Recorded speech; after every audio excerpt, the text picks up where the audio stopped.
What's up guys, Houndish here. Today jumping in with a couple of Destiny 2 updates, so we get a bit of clarity about access to Season Pass catalysts moving forward. We'll also talk about roadmap discussion we've once again had this week. It additionally looks like we're going to be getting some more in-depth previews for Renegades content very shortly, and additionally we get a few insights about some of the new weapons coming in Renegades, as well as comparisons to their Star Wars inspirations. And there are a few other things to discuss, so as always guys, if you find the video interesting, hit subscribe for more content, but now let's get into it.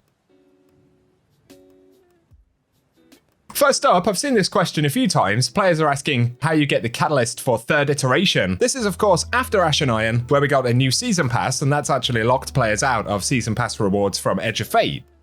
So marked as the official answer by Bungie, you can't get that catalyst right now, but the seasonal kiosk will be updated with Renegades and have it. And we've seen similar things in the past, of course, with us getting 2 season passes in 3 months now. This is probably going to be something to bear in mind for the future. So not ideal that there's a 3-month period where they're unobtainable, but at least we know how it should be working.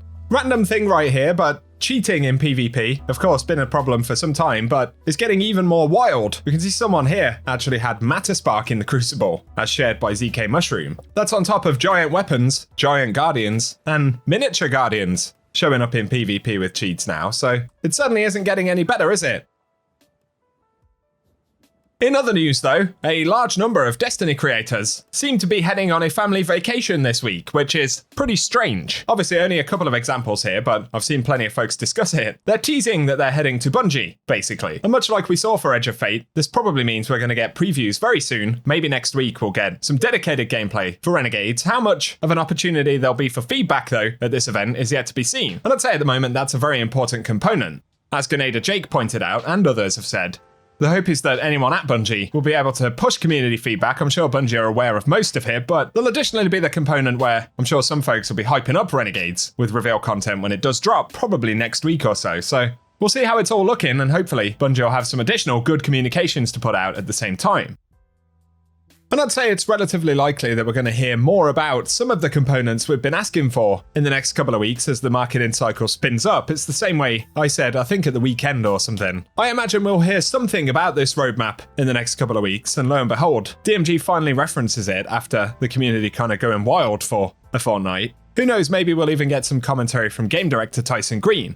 Having said everything about content creators actually going to Bungie though, I don't think there's necessarily a massive amount that they can bring to the table that hasn't already been said by the community, although they can push for that feedback to be listened to, and for us to get more of an idea about when certain changes might happen, so that's the best we can hope for, and it will certainly be interesting to see which topics Bungie are willing to tackle now that the marketing train for Renegades is starting to spin up. Of course, one of the recent discussions this week has again been about the Destiny roadmap. Turns out Destiny Rising actually put out their roadmap before Bungie got around to the post-Edge of Fate roadmap. Although DMG did apologise this week for the delay and directly said that he can take the blame because he promised comms early that we could not execute on in the projected timeline. It also added they understand that players are anxious about the future of the game, and said that Bungie want to make Destiny the best game it can be, not just a game, but a place for people to make long-lasting friendships and lifelong memories. And that's always been a component of Destiny, hasn't it? But obviously the platform needs to be correct in order to maintain that. Colony Deeks indicated they may have some info about the roadmap. Of course, this is a pretty prevalent Destiny leak out, but they're suggesting the roadmap has been pushed back a ton because there's a whirlwind of planned changes and work-in-progress plans being finalised. And that roadmap is now covering the longer-term life of the game, which we hope is true, and I guess to a degree it would make sense, given that smaller mid-term changes have already happened, like smaller updates to the portal, the changes to power leveling and all that, but I'm sure Bungie realised there are bigger things they need to do, and that probably reflects in the fact that this roadmap is later than we'd hoped it would be. That is of course separate to Bungie's expansion roadmap, which goes into 2026. Firstly with the Shadow and Order major update, that's the one following Renegades, that'll be March 3rd. Then we anticipate the Shattered Cycle expansion in summer of 2026, additionally with a major update, and the Alchemist expansion in winter 2026. Of course, the specific timeline could change, however.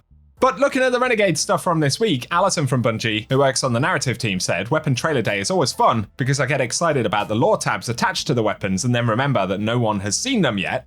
And in terms of the exotics, of course, there's the Praxic Blade, the lightsaber. I've seen quite a few people talking about this lightsaber supposedly coming from the dungeon, but Bungie's wording in the live reveal is that certain upgrades for it will be in the dungeon. So I wouldn't expect the weapon itself to actually come from the dungeon. I'm sure there'd be some folks who are not happy about that if it were true. and we're calling it the Praxic Blade.